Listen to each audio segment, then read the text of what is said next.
70 წლის სვეტლანა ნახევრად დანგრეულ სახლში ცხოვრობს, რომელსაც სახურავიდან წყალი ჩამოსდის. ყოველდღე ყველაფერზე ზოგავს, წამყრებზე, საკვებზე, რათა უბრალოდ მომდევნო დღემდე მიაღწიოს. ჩვენ გარდა მას დამხმარე არავინ ჰყავს. სიარული სულ უფრო მეტად უჭირს. მას მუხლები ძალიან სდგება. ერთ-ერთი მუხლის ქვეშ კისტა აქვს და ოპერაცია სჭირდება. გაუსაძრისი ტკივილი მოსვენებას არ აძლევს.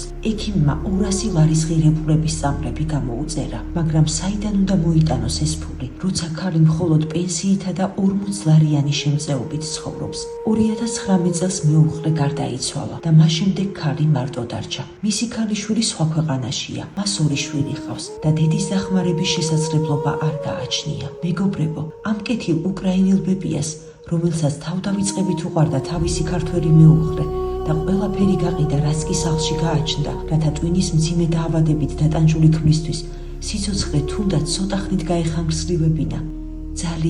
ძალიან სჭირდება ჩვენი დახმარება. გთხოვთ, ნუ აუვლით გვერდს, გააკეთეთ სიკეთე ბებიას სვეტასთვის. გადარიცხეთ ნებისმიერი თანხა ჩერნოვეცკის ფონდის ოფიციალური საიტის მეშვეობით.